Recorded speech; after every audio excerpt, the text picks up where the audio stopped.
My goal is to have a meeting with them that is as comfortable and effective as an in-person meeting.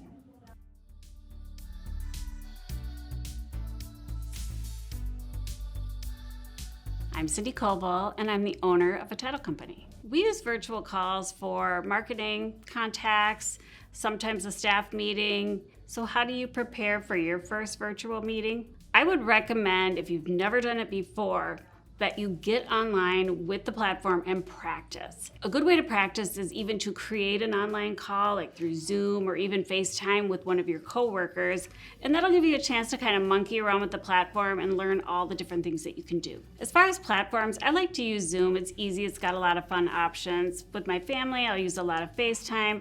If I'm doing a webinar, you just have to use whatever they're using. Have you ever seen those video calls where you see the kid playing in the background? Not very professional for your meetings. Funny, but not professional. You could actually create a custom background and put whatever you'd like back there, whether it be some cupcakes or horizon of Hawaii, or just a photo of your office, which is what I like to use. You have to show up early. Let's just say you have a meeting scheduled for 10 a.m.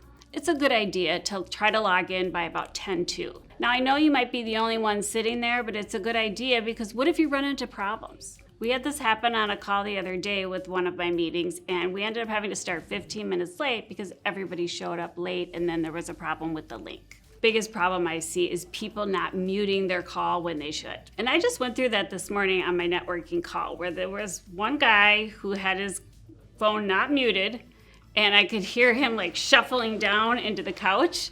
And finally I said, "Hey, can you mute your call?" And I couldn't even get the message to him because he wasn't really paying attention. There's also a chat option. I think it's a good idea to become familiar with that and make sure you know how to use that, because you can easily send a quick message to somebody else in the meeting that only pertains to them, or you can send an all-encompassing message for everyone.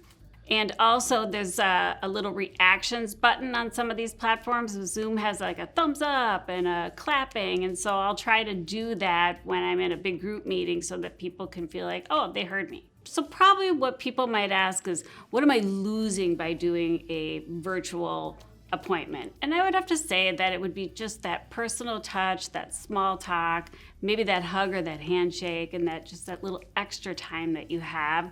A lot of times, if you're in a big group with 15 people or so, you're not going to want to just talk with this person about all your private business things when everybody else is listening. So you can't just like scoot over unless you go into a virtual room and do it.